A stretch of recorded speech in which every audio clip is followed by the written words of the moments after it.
और प्रधानमंत्री नरेंद्र मोदी इस वक्त मन की बात शुरू कर चुके हैं। सीधा रुख।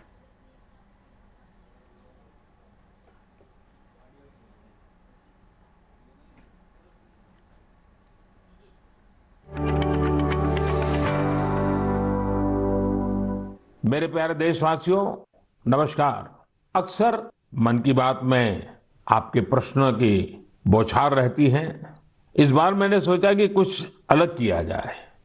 मैं आपसे प्रश्न करूं तो ध्यान से सुनिए मेरे सवाल।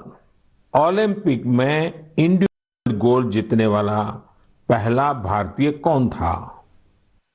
ओलंपिक के कौन से खेल में भारत ने अब तक सबसे ज्यादा मेडल जीते हैं? ओलंपिक में किस खिलाड़ी ने सबसे ज्यादा पदक जीते हैं? साथियों, आप मुझे जवाब भेजे न भेजे, पर माय गॉव में ओलंपिक्स पर जो क्विज है उसमें प्रश्नों के उत्तर देंगे तो कई सारे इनाम जीतेंगे। ऐसे बहुत सारे प्रश्न माय गॉव के रोड टू टोक्यो क्विज में है। आप रोड टू टोक्यो क्विज में भाग लें। भारत ने पहले कैसा परफॉर्म किया है, हमारी टोक्यो ओलंपिक्स के लिए अब क्या तैयारी है, ये सब खुद जाने और दूसरों को भी बताएं। मैं आप सबसे आग्रह करना चाहता हूं कि आप इस क्विज कंपटीशन में जरूर हिस्सा लीजिए। साथियों, जब बात टोक्यो ओलंपिक्स की हो रही हो तो भला मिल्खा सिंह जी जैसे लीजेंडरी एथलीट को कौन भूल सकता है। कुछ दिन पहले ही कोरोना ने उन्हें हमसे छीन लिया। जब वे अस्पताल में थे तो मुझे उनसे बात करने का अवसर मिला था। बात करते हुए मैंने उनसे आग्रह किया था। मैंने कहा था कि आपने तो 1964 में टोक्यो ओलंपिक्स में भारत का प्रतिनिधित्व किया था, इसलिए इस बार जब हमारे खिलाड़ी ओलंपिक्स के लिए टोक्यो जा रहे हैं तो आपको हमारे एथलीट्स का मनोबल बढ़ाना है, उन्हें अपने संदेश से प्रेरित करना है।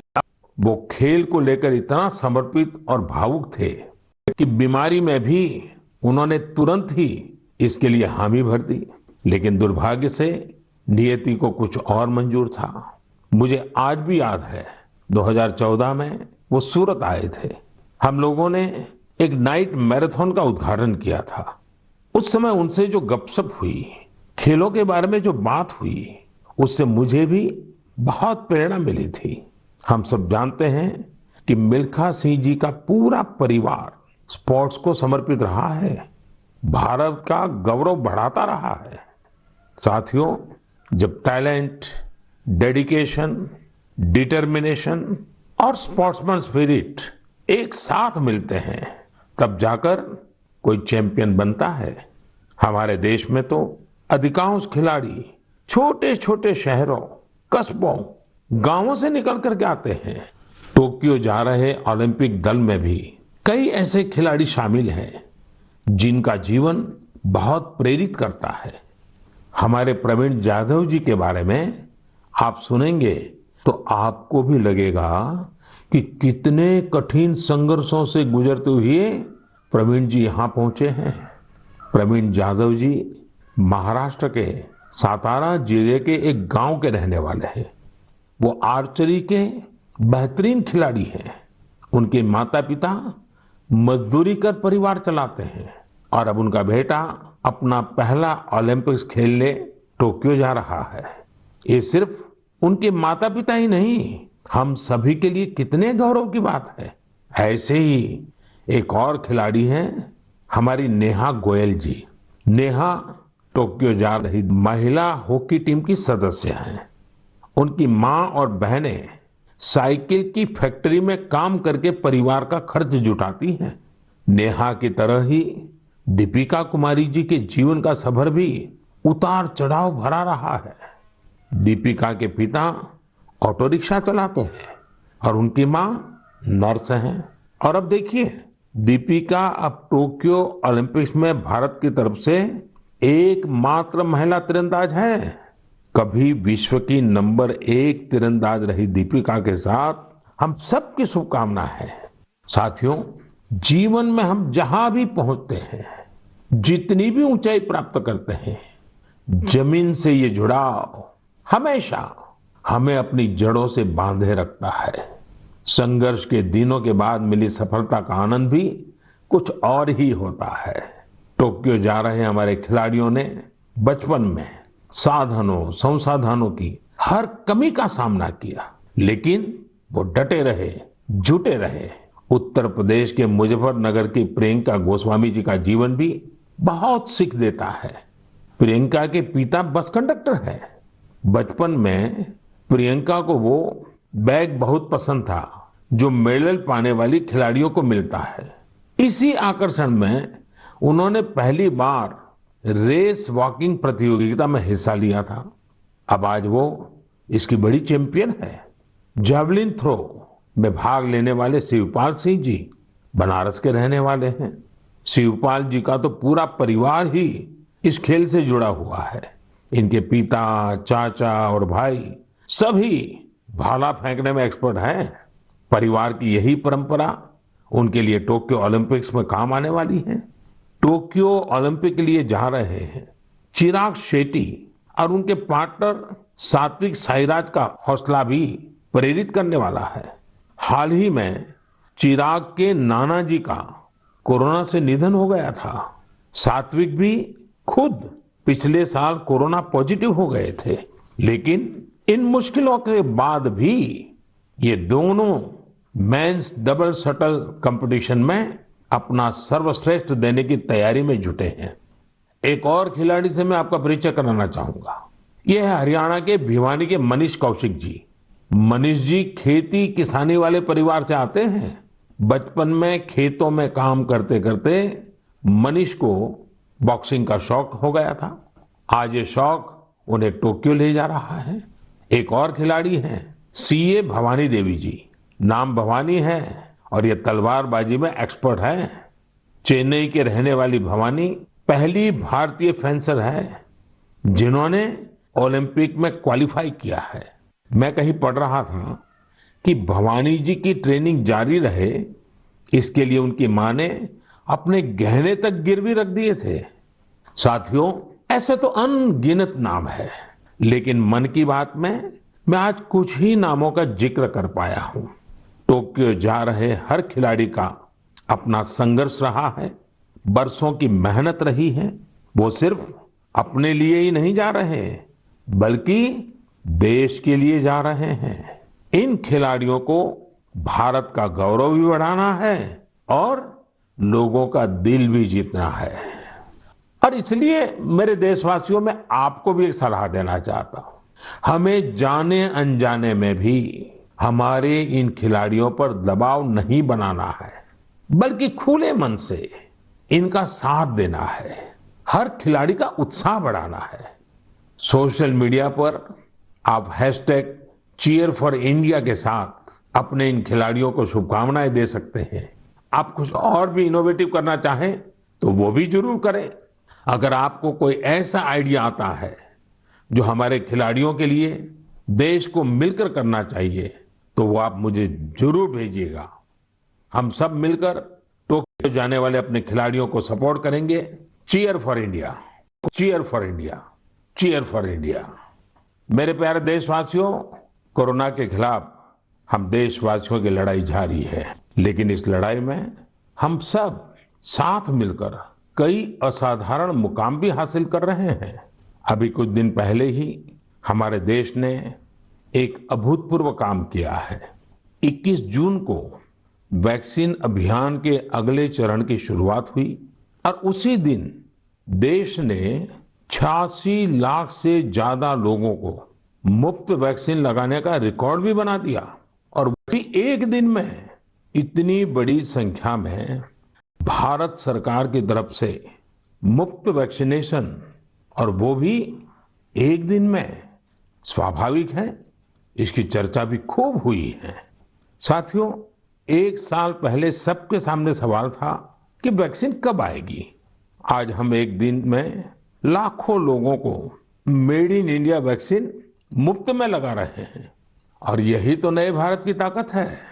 साथियों, वैक्सीन की सेफ्टी देश के हर नागरिक को मिले, हमें लगातार प्रयास करते रहना है। कई जगहों पर वैक्सीन हेजिटेंसी को खत्म करने के लिए कई संगठन, सिविल सोसाइटी के लोग आगे आए हैं और सब मिलकर के बहुत अच्छा काम कर रहे हैं। चलिए हम भी आज एक गांव में चलते हैं और उन्हीं लोगों से बात करते हैं वैक्सीन के बारे में। मध्य प्रदेश के बैतूल जिले के डुलारिया गांव चलते हैं। हेलो। नमस्कार। नमस्ते जी। मेरा नाम राजेश हिरावे, ग्राम पंचायत डुलारिया, भीमपुर ब्लॉक। राजेश जी, मैंने फोन इसलिए किया कि मैं जानना चाहता था कि अभी आपके गांव में अब कोरोना की क्या स्थिति है। सर, यहाँ पे कोरोना की स्थिति तो अभी ऐसा कुछ नहीं है यहाँ। अभी लोग बीमार नहीं है। जी। गांव की जनसंख्या कितनी है, कितने लोग हैं गांव में? गांव में 462 पुरुष है और 332 महिलाएं है। अच्छा राजेश जी, आपने वैक्सीन ले ली क्या? नहीं सर, अभी नहीं लिया। अरे क्यों नहीं लिया? सर जी, यहाँ पे कुछ लोगों ने कुछ व्हाट्सएप पे ऐसा भ्रम डाल दिया गया कि उससे लोग भ्रमित हो गए सर जी। तो क्या आपके मन में भी डर है? जी, सब पूरे गांव में ऐसा भ्रम फैला दिया था सर। अरे रे रे, ये क्या बात की आपने। देखिए राजेश जी, मेरा आपको भी और मेरे सभी गांव के भाई बहनों को यही कहना है कि डर है तो निकाल दीजिए। जी। हमारे पूरे देश में 31 करोड़ से भी ज्यादा लोगों ने वैक्सीन का टीका लगवा लिया है। जी। आपको पता है ना, मैंने खुद ने भी दोनों डोज लगवा लिए हैं। जी सर। अरे मेरी माँ तो करीब करीब 100 साल की है, उन्होंने भी दोनों डोज लगवा लिए हैं। कभी कभी किसी को इससे बुखार वगैरह आता है, पर वो बहुत मामूली होता है, कुछ घंटों के लिए ही होता है। देखिए, वैक्सीन नहीं लेना बहुत खतरनाक हो सकता है। जी। इससे आप खुद को तो खतरे में डालते ही हैं, साथ ही में परिवार और गांव को भी खतरे में डाल सकते हैं। जी। और राजेश, इसलिए जितना जल्दी हो सके वैक्सीन लगवा लीजिए और गांव में सबको बताइए कि भारत सरकार की तरफ से मुफ्त वैक्सीन दी जा रही है और 18 वर्ष से ऊपर के सभी लोगों के लिए ये मुफ्त वैक्सीनेशन है। जी। जी। तो ये आप भी गांव में लोगों को बताइए, और गांव में ये डर का तो माहौल का कोई कारण ही नहीं है। कारण यही सर, कुछ लोगों ने ऐसी गलत अफवाह फैला दी जिससे लोग बहुत ही भयभीत हो गए। उसका उदाहरण देते, जैसा उस वैक्सीन को लगाने से बुखार आना, बुखार से और बीमारी फैल जाना, मतलब आदमी की मौत हो जाना, यहाँ तक के वो अफवाह फैला। हो। देखिए, आज तो इतने रेडियो, इतने टीवी, इतनी सारी खबरें मिलती हैं और इसलिए लोगों को समझाना बहुत सरल हो जाता है। और देखिए, मैं आपको बताऊं, भारत के अनेक गांव ऐसे हैं जहां सभी लोग वैक्सीन लगवा चुके हैं, यानी गांव के 100% लोग। जैसे मैं आपको एक उदाहरण देता हूं। जी। कश्मीर में बांदीपुरा जिला है। इस बांदीपुरा जिले में एक व्यवन गांव के लोगों ने मिलकर 100% वैक्सीन का लक्ष्य बनाया और उसे पूरा भी कर दिया। आज कश्मीर के इस गांव के 18 साल से ऊपर के सभी लोग टीका लगवा चुके हैं। नागालैंड के भी 3 गांवों के बारे में मुझे पता चला कि वहां भी सभी लोगों ने 100% टीका लगवा लिया है। जी। जी। राजेश जी, आपको भी अपने गांव, अपने आसपास के गांव में ये बात पहुंचानी चाहिए। और आप भी जैसे कहते हैं, भ्रम है, बस ये भ्रम ही है। जी। जी। तो भ्रम का जवाब यही है कि आपको खुद को टीका लगा करके समझाना पड़ेगा सबको। करेंगे ना आप? जी सर। पक्का करेंगे? जी सर। जी सर, आपसे बात करने से मुझे ऐसा लगा कि मैं खुद भी टीका लगूंगा और लोगों को इसके बारे में आगे बढ़ाऊंगा। अच्छा, गांव में और भी कोई है जिनसे मैं बात कर सकता हूँ? जी है सर। कौन बात करेगा? हेलो सर, नमस्कार। नमस्ते जी, कौन बोल रहे हैं? मेरा नाम है किशोरी लाल दुर्वे। तो किशोरीलाल जी, अभी राजेश जी से बात हो रही थी। जी सर।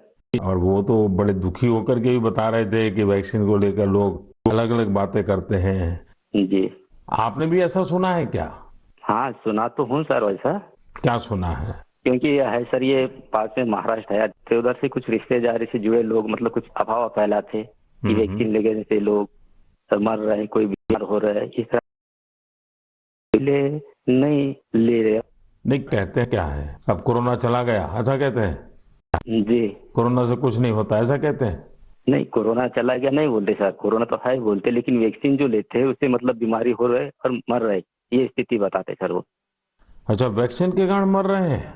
अपना क्षेत्र आदिवासी क्षेत्र है सर, ऐसे भी लोग इसमें जल्दी डरते हैं, जो भ्रम फैला देते इस कारण से, मतलब लोग नहीं ले रहे सर वैक्सीन। देखिए किशोरलाल जी, जी हाँ सर। ये अफवाहें फैलाने वाले लोग तो अफवाहें फैलाते रहेंगे। जी हमें तो जिंदगी बचानी है, अपने गांव वालों को बचाना है, अपने देशवासियों को बचाना है। और ये अगर कोई कहता है कि कोरोना चला गया तो ये भ्रम में मत रहिए। जी ये बीमारी ऐसी है, ये बहुरूपी वाली है। जी सर। वो रूप बदलती है, नए नए रंग रूप करके पहुंच जाती है। जी और उसमें बचने के लिए हमारे पास दो रास्ते हैं। एक तो कोरोना के लिए जो प्रोटोकॉल बना है, मास्क पहनना, साबुन से बार रखना, और दूसरा रास्ता है इसके साथ साथ वैक्सीन का टीका लगवाना। वो भी एक अच्छा सुरक्षा कवच है, तो उसकी चिंता करिए। जी अच्छा किशोरलाल जी, ये बताइए, जी सर। जब लोग आपसे बातें करते तो आप कैसे समझाते हैं लोगों को? आप समझाने का काम करते हैं कि आप भी अफवाह आ जाते हैं? अरे समझाए क्या, वो लोग ज्यादा हो जाते सर, तो हम भी भयभीत में आ जाते ना सर। देखिए किशोरलाल जी, मेरी आपसे बात हुई है, आज आप मेरे साथी हैं। जी सर। आपको डरना नहीं है और लोगों के डर को भी निकालना है। निकालोगे? जी निकालेंगे सर, लोगों के डर को भी निकालेंगे सर, मैं स्वयं भी खुद लगाऊंगा। देखिए, अफवाहों पर बिल्कुल ध्यान न दें। जी आप जानते हैं हमारे वैज्ञानिकों ने कितनी मेहनत करके वैक्सीन बनाई है। हाँ जी सर। साल भर रात दिन इतने बड़े बड़े वैज्ञानिकों ने काम किया है। और इसलिए हमें विज्ञान पे भरोसा करना चाहिए, वैज्ञानिकों पर भरोसा करना चाहिए। और ये झूठ फैलाने वाले लोगों को बार बार समझाना चाहिए कि देखिए भाई, ऐसा नहीं होता है, इतने लोगों ने वैक्सीन ले लिया है, कुछ नहीं होता है। जी और अफवाहों से बहुत बच करके रहना चाहिए, गांव को भी बचाना चाहिए। जी और राजेश जी, किशोरलाल जी, आप जैसे साथियों को तो मैं कहूंगा कि आप अपने ही गांव में नहीं और गांवों में भी इन अफवाहों को रोकने का काम कीजिए और लोगों को बताइए मेरे से बात हुई है। जी सर। बता दीजिए, मेरा नाम बता दीजिए। बताएंगे सर, और समझाएंगे लोगों को, और स्वयं भी लेंगे। देखिए, आपके पूरे गांव को मेरी तरफ से शुभकामनाएं दीजिए। जी सर। और सभी से कहिए कि जब भी अपना नंबर आए, जी वैक्सीन जरूर लगवाएं। ठीक है सर। मैं चाहूंगा कि गांव की महिलाओं को, हमारी माताओं बहनों को जी सर। इस काम में ज्यादा से ज्यादा जोड़िए और सक्रियता के साथ उनको साथ रखिए। जी कभी कभी माताएं बहनें बात कहती है ना, लोग जल्दी मान जाते हैं। जी आपके गांव में जब टीकाकरण पूरा हो जाए तो मुझे बताएंगे आप? हाँ बताएंगे। पक्का बताएंगे? जी देखिए, मैं इंतजार करूंगा आपकी चिट्ठी का। जी सर। चलिए राजेश जी, किशोर जी, बहुत बहुत धन्यवाद। आप धन्यवाद सर, आपने हम बात किया है, बहुत बहुत धन्यवाद आपको भी। साथियों, कभी ना कभी ये विश्व के लिए केस स्टडी का विषय बनेगा कि भारत के गांव के लोगों ने, हमारे वनवासी आदिवासी भाई बहनों ने इस कोरोना काल में किस तरह अपने सामर्थ्य और सूझबूझ का परिचय दिया। गांव के लोगों ने क्वारंटाइन सेंटर बनाए, स्थानीय जरूरतों को देखते हुए कोविड प्रोटोकॉल बनाए। गांव के लोगों ने किसी को भूखा नहीं सोने दिया, खेती का काम भी रुकने नहीं दिया। नजदीक के शहरों में दूध, सब्जियां, ये सब हर रोज पहुंचता रहे, ये भी गांव ने सुनिश्चित किया। यानी खुद को संभाला, औरों को भी संभाला। ऐसे ही हमें वैक्सीनेशन अभियान में भी करते रहना है। हमें जागरूक रहना भी है और जागरूक करना भी है। गांव में हर एक व्यक्ति को वैक्सीन लग जाए, ये हर गांव का लक्ष्य होना चाहिए। याद रखिए, और मैं तो आपको खास रूप से कहना चाहता हूं, आप एक सवाल अपने मन में पूछिए। हर कोई सफल होना चाहता है, लेकिन निर्णायक सफलता का मंत्र क्या है? निर्णायक सफलता का मंत्र है निरंतरता। इसलिए हमें सुस्त नहीं पड़ना है, किसी भ्रांति में नहीं रहना है। हमें सतत प्रयास करते रहना है, कोरोना पर जीत हासिल करनी है। मेरे प्यारे देशवासियों, हमारे देश में अब मानसून का सीजन भी आ गया है। बादल जब बरसते हैं तो केवल हमारे लिए नहीं बरसते, बल्कि बादल आने वाली पीढ़ियों के लिए भी बरसते हैं।